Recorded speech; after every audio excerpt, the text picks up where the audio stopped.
At my father's funeral, the lawyer said a name none of us recognized, and my stepmother's face went white before he finished the sentence. I was 28 years old, and I'd spent almost my entire life believing I knew exactly where I stood in my own family. I was wrong, but it took losing my father to find that out. Growing up, I always felt like a guest in my own house. Not unwanted, exactly, just tolerated. My stepmother, Marlene, married my father when I was 6. She had 2 kids of her own from a previous marriage, and somehow, without ever saying it out loud, she made sure everyone in that house understood there were 2 categories of children, hers and me. It was never one big cruel moment. It was 1,000 small ones. New school clothes for her kids every September, hand-me-downs for me. Birthday parties planned for weeks for them, a card, and a "we'll celebrate this weekend." For me, that somehow never happened. When I got into college, she told my father it wasn't the right time financially. The same year, her son got a brand new car for his 16th birthday. My father never stopped her. That was the part that hurt more than anything Marlene did. He just let it happen,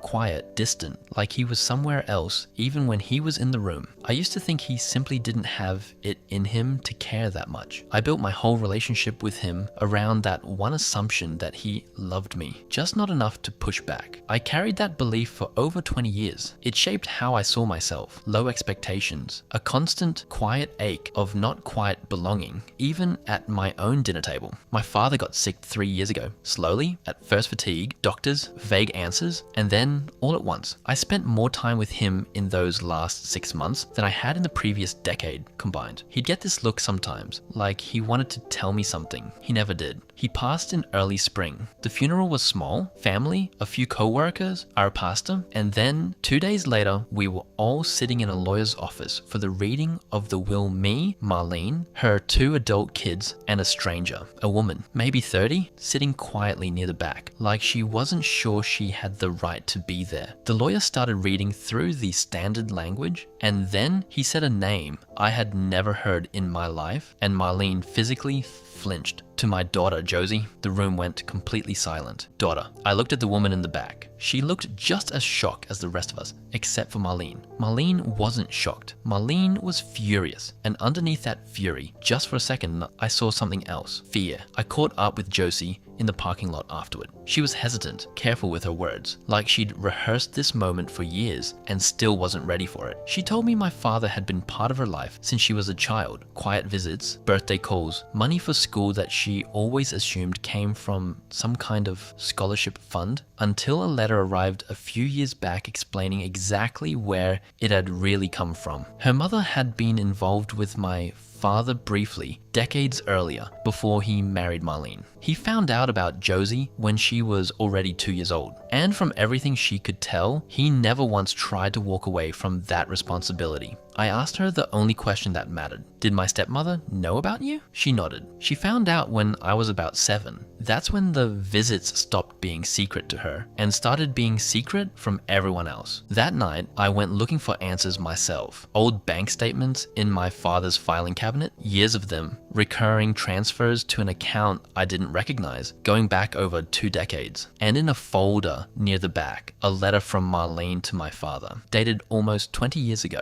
I wasn't supposed to find it, but I did. In it, Marlene told him plainly, if he ever acknowledged that child publicly, she would take her own children and leave, and make sure I grew up believing he'd abandoned me too. She wasn't protecting our family, she was protecting her position in it, and she was willing to use me as the cost of doing it. That's when 20 years of small cruelties finally made sense. The hand-me-downs, the car, the college money that wasn't the right time for. None of it was about whether I deserved things. It was about keeping me small enough, insecure enough, dependent enough that I would never go looking too closely at anything, including a half-sister my own father had spent 20 years quietly providing for. I confronted her 3 days later, the letter in my hand. She didn't deny it. She just said very calmly, I did what I had to do to protect this family. I was this family, I said. And you spent 20 years making sure I never felt like it. She didn't have an answer for that. For the first time in my life, I watched Marlene have absolutely nothing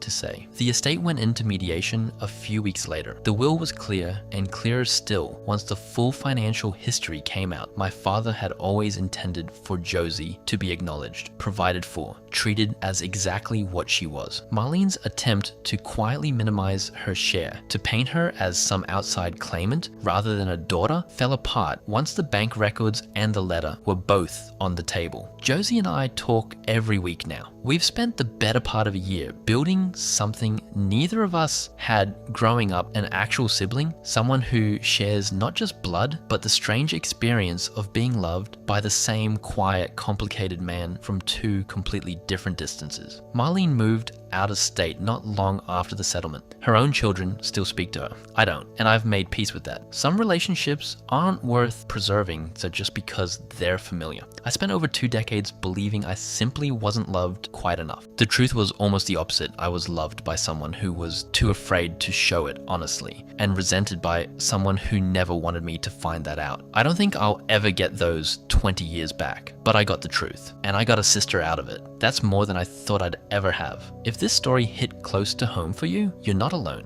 and you're not as forgotten as someone might have made you feel. Subscribe to Love and Lies Files for more true stories of betrayal, family, and the justice that finally catches up.